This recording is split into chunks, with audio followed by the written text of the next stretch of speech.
Hello, everyone. It's great to be here with all of you. This is the Happy Warrior podcasting YouTube channel. I'm here today with a friend, Professor Wilfred Reilly. He's been on the podcast before. He previously wrote the excellent book, Hate Crime Hoax, How the Left is Selling a Fake Race War, and we did a video interview on that about a year ago. And that is an excellent book, and I still recommend it to everyone. But today we're going to be interviewing him about his newest book, Taboo, 10 Facts You Can't Talk About.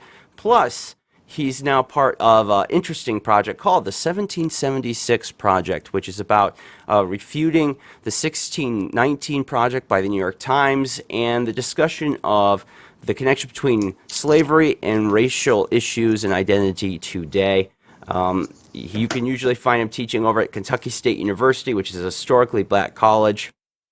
He's an interesting guy. I enjoy him. His own bio says that his non-academic interests include cooking, basketball, shooting, archery, and dogs, which I like. I agree with the dogs part. I don't know much about those other things.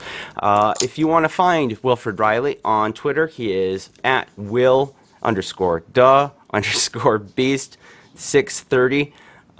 And of course, I'll have links to all this stuff here. How are you doing today, Professor? I'm doing pretty well. As always, let me note that Jeffrey Epstein didn't kill himself. And in about a week, Harvey Weinstein won't have killed himself. Now on to serious matters. I hope not. But I mean, if this world is so crazy, I wouldn't be surprised. Starting out question. So why did you write this book?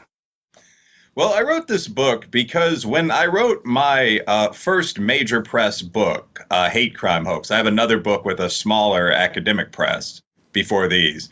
But I noticed that most of the questions I was getting weren't about the specific hoaxes, as disturbing and often hilarious as those were. Jussie Smollett and Yasmin Saweed, Covington Catholic, if you want to include that, so on.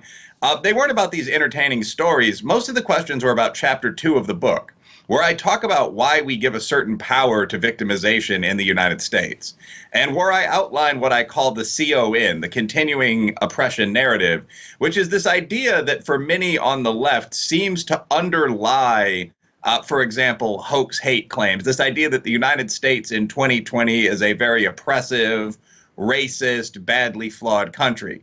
I pointed this out and I described some elements of the narrative, and people kept talking to me about it and asking me to speak about it. So this book, Taboo, kind of breaks down all the components of this narrative, all of the things from left and from very hard right that you're not supposed to discuss, but that I think a lot of people inherently know aren't necessarily true. So, for example, chapter 1 of the book, to give an example, is called Taboo Obvious Fact Number 1, the police aren't murdering black people. Chapter 2 is there is no race war in the USA, certainly not one led by whites, and Barbecue Becky did nothing wrong. So there are 3 points there. There's very little interracial crime in the first place. The person most likely to kill you is your ex-wife. 85%, or your current husband. So I guess a man should never divorce and a woman should never marry. Ironic. But 85% of white murder victims, an astonishing 94% of black murder victims, we can't make excuses for crime in our community, are killed by people of the same race that in most cases they knew. So very little interracial crime in the first place. What there is more than 70% black on white among those two groups, which the media never discusses. And many of the cases that have become famous as examples of interracial violence, like the Barbecue Becky scenario, weren't racist at all on either side. In that particular case, a woman observed a bunch of people grilling in what's known as the dog and child run area of a park, where you're not supposed to have open flames. She went over, asked them to stop or move over, say 10 feet. They said no. Both sides of this were kind of city people, like, what are you coming over here for, buddy? And an argument broke out, a slight scuffle, if you read between the lines, broke out. That was it.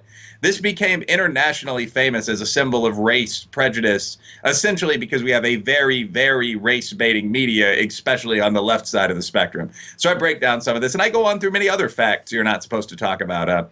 Different groups perform differently, and this explains most of the gaps generally attributed to racism. Anyone can be racist. Immigration policy should be designed to benefit the people that currently live in a country, so on down the line.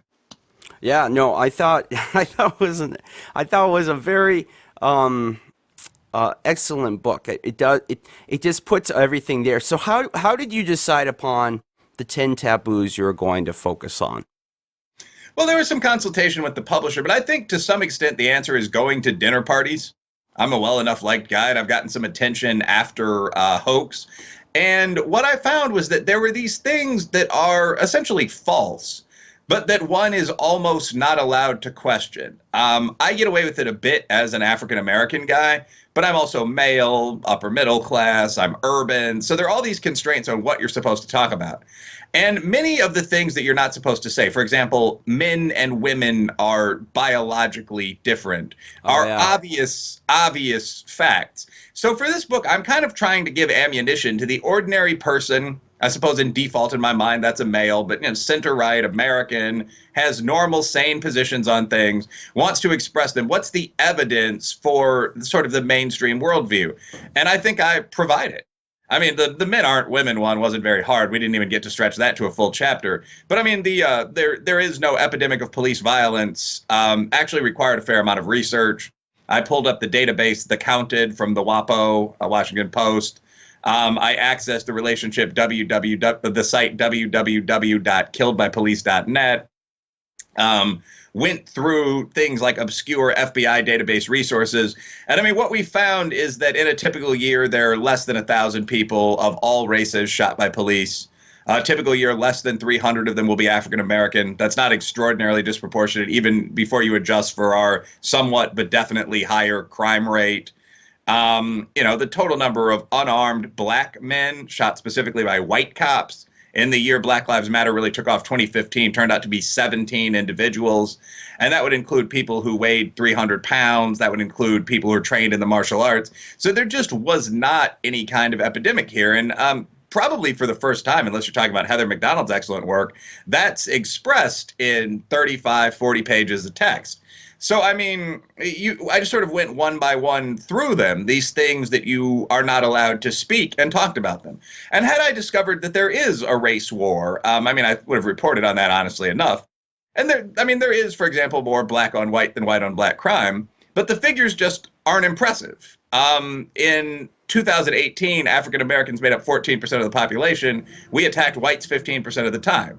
Many of these things said by extremists on both sides, especially the left, just aren't true. So this book illustrates the factual manner in which they are not true. I agree. I like your book a lot because I feel like this is a book I can hand to my left of center friends, and I'd be like, here's a book. This professor, he teaches historically black college, Hmm. and he knows what he's talking about. There wasn't too many points in this book where I read it where I felt like you could really identify what part of the aisle you're on, except for maybe those last two chapters. But it is an excellent book. I think you should be pretty proud of the work you did. Thanks, man. So why here's my so some of this stuff I think I was pretty familiar with. I mean, you also are a big fan of Thomas Sowell, Hmm. and he does this kind of stuff a lot. But some of them were even surprising to me. In chapter 2 you talk a lot about how crime is mostly an in-group thing. That actually most crime, it's like 90% of the crime that happens to white people is by white people, and similar to blacks. But why are obvious facts about this?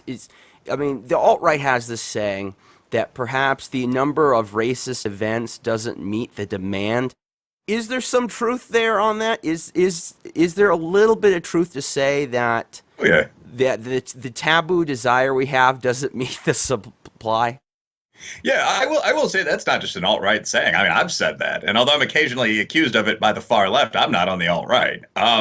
But I mean, myself and Tucker Carlson kind of had a chuckle about that on TV. The line, as I phrase it, is the demand for bigotry greatly exceeds the supply. So yeah, one thing I do want to be honest and upfront about here, there is very, very little white on black crime. In 2018, the year that I looked at, there were less than 100,000 incidents of white on black crimes, serious reported crimes we're talking about. Now, there are only about 500,000 incidents of black on white crime. Put this in context, there are 12 to 20 million crimes a year. So there's not an epidemic of interracial crime of any variety.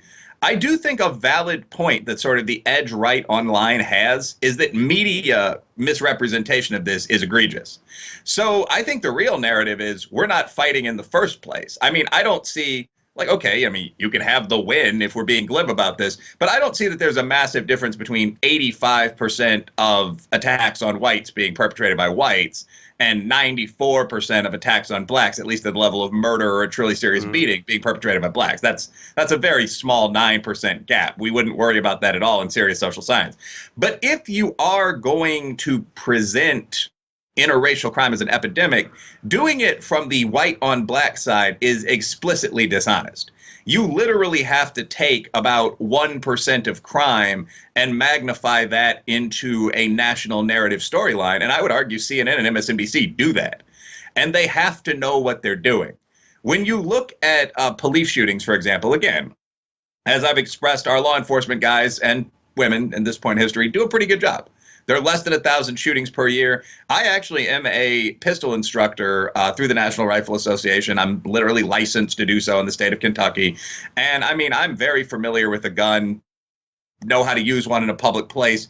If you have the number of interactions with hostile people that the police do, 40 million a year, whatever that might be, 1,000 violent interactions that you initiate half of is not a poor performance whatsoever. It's better than I or other quote unquote tough civilians would do by far. The police do have fairly solid training. But I mean, what the media did with these police shootings, which aren't an epidemic in the first place either, was literally, must have been literally, look through them and find those that involved a young photogenic black man.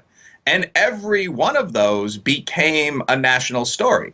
If you literally look at every case that fits that bill, whether that's Tamir Rice, Walter Scott, Trayvon Martin, Michael Brown, Philando Castile, every one of those stories was promoted nationally. Whereas, for example, Dylan Noble, a highly sympathetic case involving a young, poor white victim of police violence, those never became more than regional news in any case that I could find. Jarrell Taylor would be another one, or Dylan Taylor, sorry.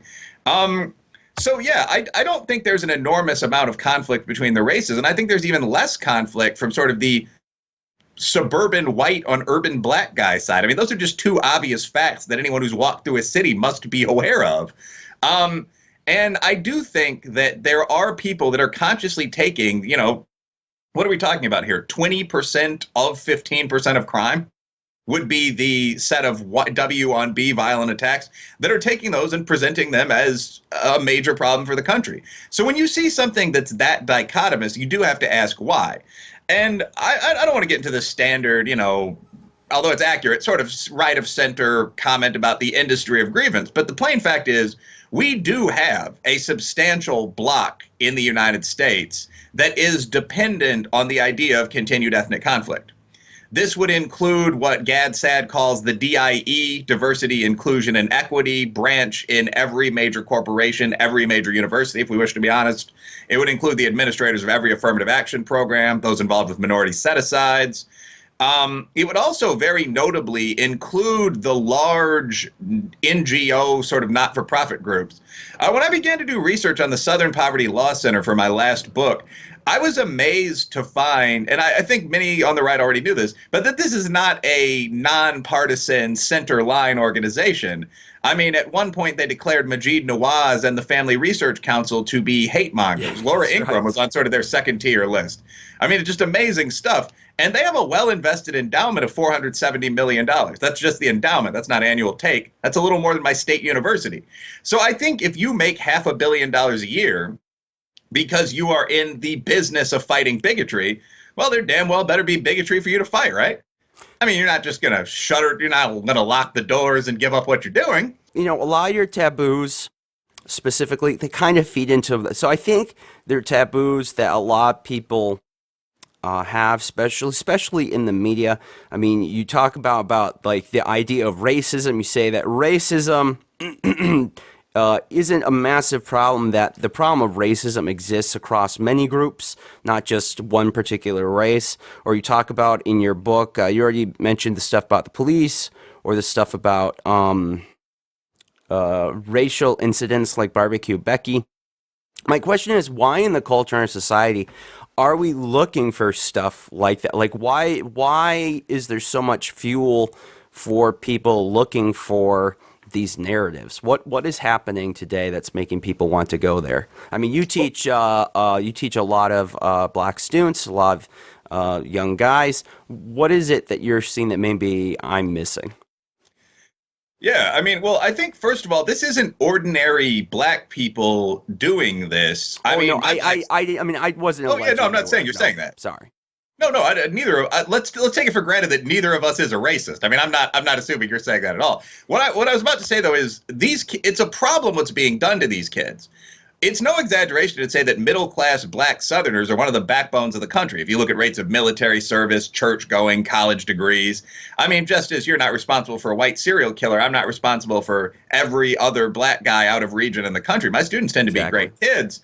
The issue is that other people are telling them this nonsense. And I think, again, that gets into what we just talked about with the media. You have what an economist would call self interested issue actors, right? I mean, so if you look at the NGO sector, if you look at the DIE sector, I mean, if you look at the large non NGO activist groups, you've got a lot of people. If you look at the media, if we want to be frank about what they're talking about, I mean, what a fourth of the stories on CNN are, you have a lot of people that have a vested interest in the idea that there is a substantial amount of conflict in the USA. And you have a lot of other people that consider themselves woke or aware that simply have never questioned what the majority of those they interact with are telling them. So, I mean, you've got a very large block of people that either assume this is going on or want it to be going on. And so when you see stories that fit the narrative, they tend to go viral, first of all. I mean, if I were to post to Twitter that I'd been, although I'm a bit right leaning, am a black man and a proud one, which I am, and I was rejected for service at such and such a business in downtown Frankfurt, I have the sort of network, and so do you, where that would immediately go viral. It would be picked up by our, 8,000 or whatever followers across Facebook or Twitter. I think you're over 10. And it would be shared to larger networks like some of my buddies that have 100,000. It would be picked up by local Hmm. papers. And that would become part of the narrative. This happens again. That doesn't happen the same way in reverse. I mean, I don't think whites are discriminated against to a dramatic degree, but if I was a white dude and I was refused service at a black club in the hood, like no one would publicize that. So you have a block of people that are backing one storyline, and so narrative incidents that fit that storyline tend to be very well publicized. Narrative incidents that don't fit that storyline tend not to be. So just to give a mathematical example of this, typical year we mentioned, you've got less than 100,000 white on black crimes, many of which became famous. You had less than 500,000, maybe a little over 500,000 black on white crimes, a smaller but real percentage of which became famous. And then you have 12 million crimes, which are just ordinary black guys or poor white guys punching each other in the face. Almost none of those became famous. So you've got three data sets, and the smaller the data set and the more provocative it is, the more people pay attention to it. I mean, if you really want to have a social scientific conversation, speaking to the whole audience, why not compare the rate of police shootings to the rate of shootings? Again, African American guys or working class white guys just blazing away with a gun. You'll find that the figure in a typical year is about 900 to 16,000. So there are people that decide what we ought to be focusing on. And whether or not that's a problem depends on your personal bias, but we all ought to be aware of it. And I find that a lot of people aren't. I mean, something like half of Americans, every time this is polled, don't think that either Fox or CNN has a political bias. I mean, that's about the same percentage of people that believe in ghosts, right? So, I mean, if you're talking to people that think this, you need to start with very baseline ideas, like what you're hearing. When I begin a media studies class, haven't taught one in a while, but every time I've had a class like race and ethnicity that discusses media a lot, the first thing I say is you need to understand that what's in the media is not real. It's Yep. not a representation of reality. It's a representation of what draws the most clicks to car ads. I mean, this is why there's so many animal attack stories in the media. I mean, I I guarantee you that every single time someone was eaten by a shark or a cougar last year, it made international news. I actually keep track of this. It's on my Google alerts. There were at least 9 such stories last year, one of which made the Times. That's probably the total number of victims. So what you see in the media is what's designed to shock, what's designed to provoke, what's designed to make you purchase the goods that are being advertised on their ad sales platform. It's not what's reality. Reality is 2 guys getting in a fight outside a redneck bar. It's mundane, it's dull, but it's important. Most likely killer for white and black males in our age range and social class: heart disease. Watch what you eat. Go to the gym, work out with your old teammates. No one is going to make that a national story. Stop being fat. Go to the track, bro. I mean, that doesn't have the same appeal as there's a mob of whites outside looking for you when it comes to scaring people. No, I, I agree. It reminds me of Shepard Smith of Fox. He used to have this fascination. It was like a good, I forget how long, maybe a decade, where he had this fascination with bear stories. Yep. And so he would have, if there was a bear story that happened in the country, he would have it on his show. And so he had, bears falling on trampolines, bears attacking old white ladies in Vermont. I mean, bears everywhere. And if you were watching that, you think there was a major bear problem in the country. I I think I try to tell people all this time, and it's hard for a lot of them to believe that the state of our media right now is in a really hard place, and a lot of journalists feel that in order to bring home the bacon, have a job, food on the table, that kind of thing, that they have to engage in this kind of ridiculous splain. Though that is not all of them. I mean, there are true believers. I think Shaun King, for all his inanity, does actually believe in what he's doing. There may be a mental health issue there. I mean, I'm not exactly familiar with Shaun King's parentage, but I mean, Shaun King grew up in a town fairly close to me in Kentucky. Many people that I have talked to from that town state and have said that they would be willing to state on the record that Shaun King was viewed as a white guy, as a Caucasian. He might be half or a quarter African American, but that would be the max. They didn't believe he was. So, I mean, there are some questions about why Shaun King decided to become a black leader.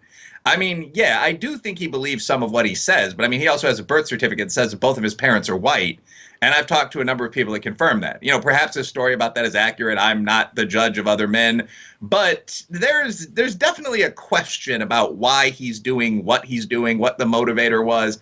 I do think he believes, but I don't think he believes from a place of total kind of neutrality and logic. I'll just leave that there. Okay. Shaun King's an interesting guy. He is. He is a very interesting guy. At the very least, of anything you can say about him, he is very interesting.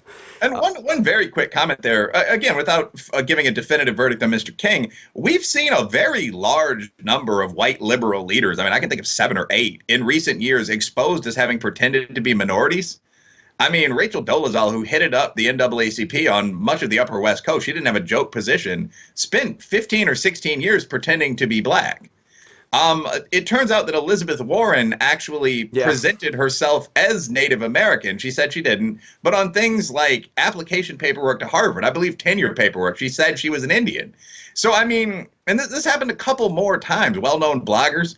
So, I mean, what do you say about the mental health of people that are white and are incredibly woke and are pretending to be minorities? I don't know, but it's not good. And I don't know if I would take them as the kind of word du jour on where we are as a country. I want to say, although we didn't talk about that, his book does take to task a lot of stuff to do with the alt-right. The last chapter is devoted to it. The chapter before that is devoted to immigration policy. But, I have limited time here. So let's move on, though, to here. This stuff is really quite exciting. I'm pretty excited for you. The 1776 Oof. Project. Yes, and you had an excellent article in Quillette about it. I really loved it. Sorry, New York Times, but America began in the 1776. Okay, so what is the project? How did you get involved, and what are you guys trying to do here? Yeah, I am. I think it's fair to say one of the founders of the 1776 Project under overall boss man Bob Woodson. And the 1776 Project is a nonpartisan, I guess you'd say center-right, black-led, pro-American response to something we recently saw, which was 1619 from the New York Times. And the 1776 Project, which is going to really expand into curricula, into investor donations, so on.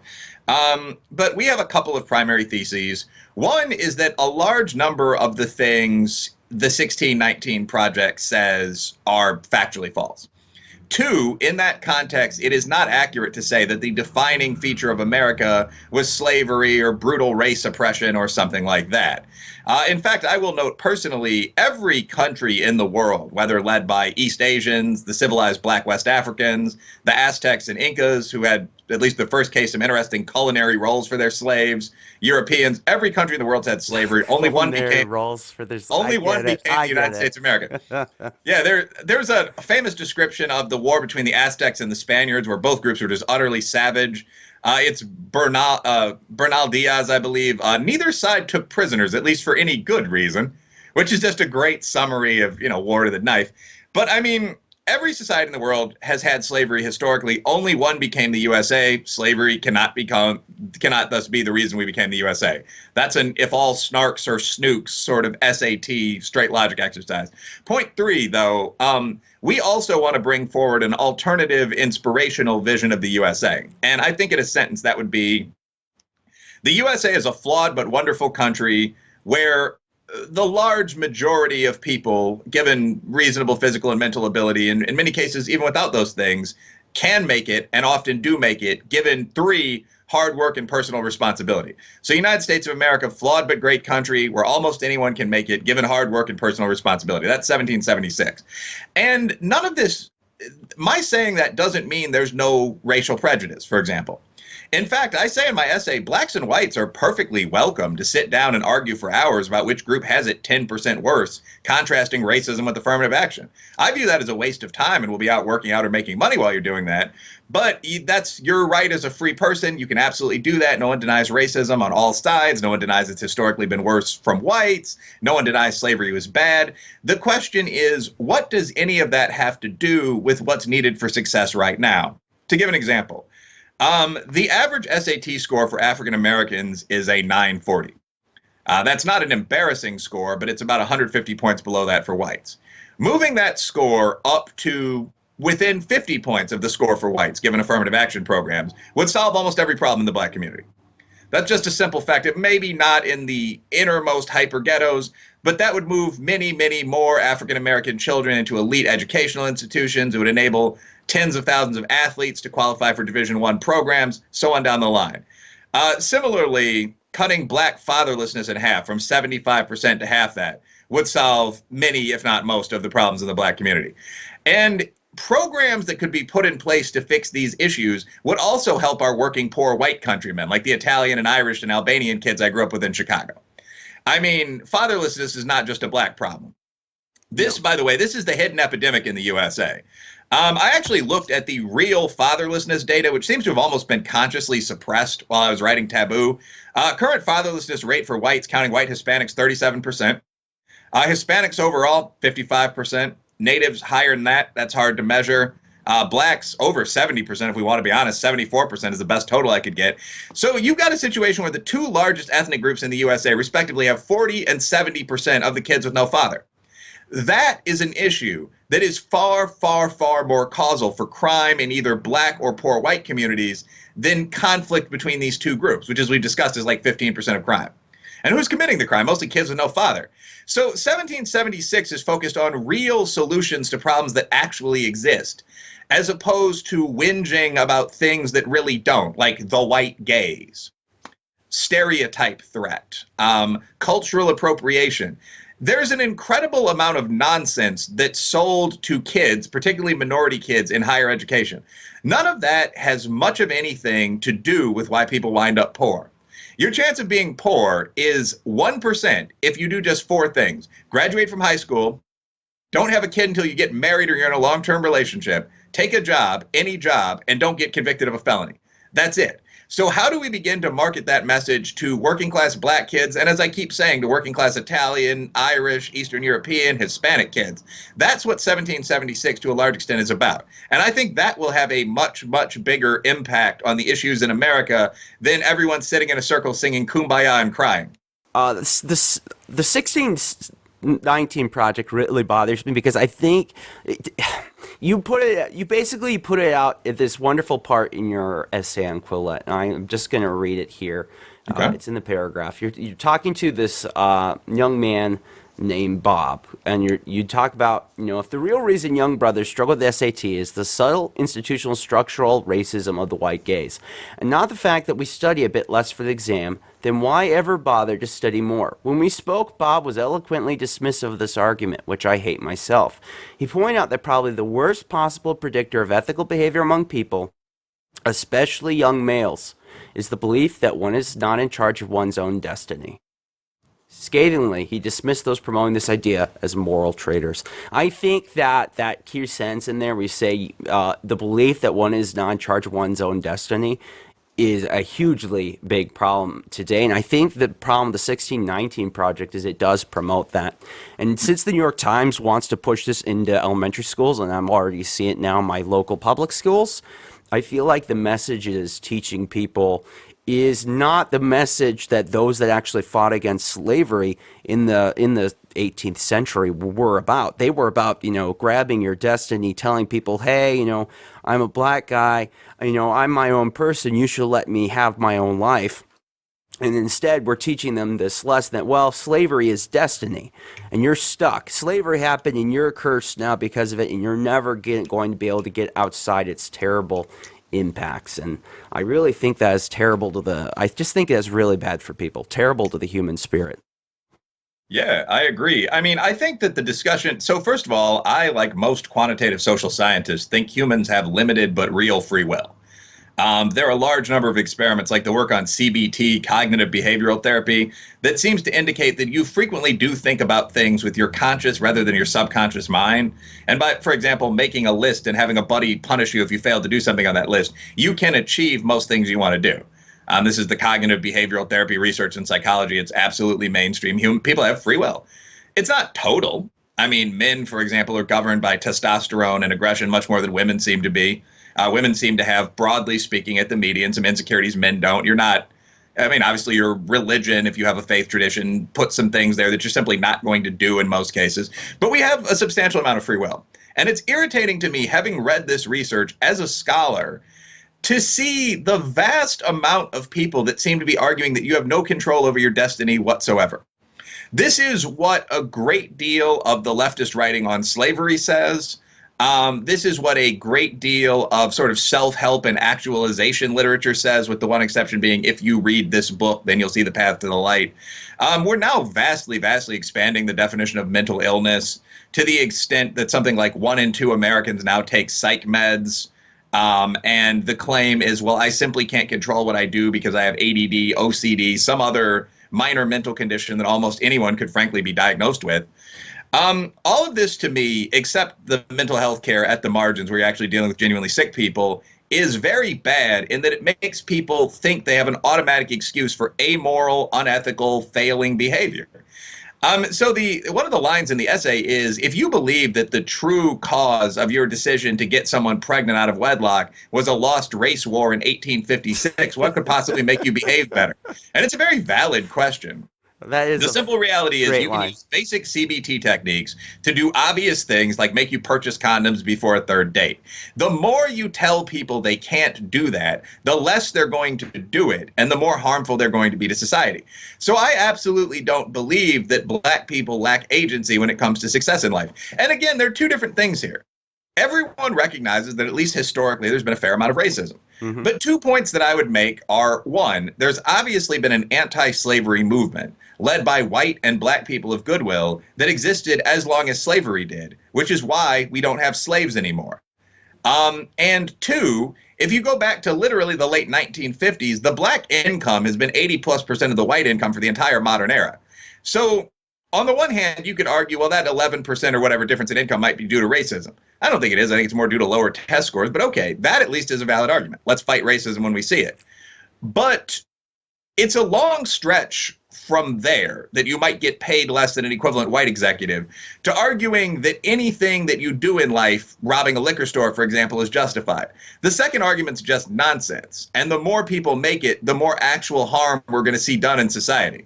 I agree. No, I mean, obviously, I did not check off the same tick boxes on the intersectional scheme that you do, but I grew up in a single-parent household, and I think it wasn't until I was a late teenager and adult that I started to feel like I really, like, if I want to have something positive in my life, that I had to take some ownership of it. As a disabled guy, a similar lesson had to be learned. I think today, when you have so many people telling you that you have these problems and you're stuck, and they're right to a point, like the disability, all of that it makes it hard, that does impact your life, and perhaps it impacts it enough where you can't overcome it in some professional way. But to have a good life and to give people meaning, they really need to be able to feel like they can have some ownership over it. I think your work in general, I love reading your articles. I like following you on Facebook. I think you're an excellent positive source for information and educating people. I really commend you and your work, Professor Reilly. I really do appreciate it. What's in the future for you? What are you working on now? Well, I'm working on quite a few things. I'm actually interested in writing a book about the trans everything movement, i.e., transgenderism, the growing idea of transracialism, the other kin movement. That's fallen a little bit out of the That's the headlines. word I was looking for earlier. Yeah. Yes, the other More kid. more than 2 million people, if you look through the websites have been growing while there's been a little less coverage of it, but more than 2 million people apparently identify as some kind of non-human creature from elves to wolves. I'm interested in writing a book about the growth of the idea that you can be what you identify as. So I'd talk about identity, pull up some of the obvious differences between men and women, blacks and whites, talk about some of the interesting issues here. Is race real? So that's probably on the table. I plan on writing a book called Alt Wrongs, which breaks down the entire case against kind of the extreme right, why ethno-nationalism doesn't work. There are extraordinary problems with the idea that whites, for example, are genetically superior in IQ terms. Whites are only part of a larger haplotype group known as European and West Asian Caucasians. So to prove that any kind of superiority existed there, you'd have to show that all or most of the societies in that group, Iraq, Albania, Bosnia, outperformed West Africa or Asia. You can't just pick the 20 that are successful. I might not write that right now, though. I've got most of it drawn up, but I deal with the alt-right in a long chapter in this last book. But Alt Wrongs is something that would be sold if and when I decide to pitch it. I'm pretty positive. The trans volume's coming up. And I mean, quite a few things are popping up on the horizon. I mean, I'll be in New York March 12th for the Manhattan Institute. I'm going to be, as I understand, hitting up a panel on crime with Jason Riley from the Wall Street Journal and making obvious points like letting people out of jail without any bail will cause an increase in crime. I'm going to be in Chicago, April 16th to 19th for the Midwest Political Science Association conference. I actually am filming a movie about American race relations with Fast Car Films out of Britain. So I'm doing kind of a range of things, but most importantly, I'm teaching kids and living life. That sounds good. It sounds like you have a lot of things on the horizon. Well, this has been a fun and kind of interesting interview with Professor Wilfred Reilly. I will leave links to all his books, his social media. You should all check him out there. He's a wonderful personality, a good writer, and just an all-around swell guy. Thank you so much, Professor. Thanks, mate. You too. Have a good day. You too. Thank you. Bye.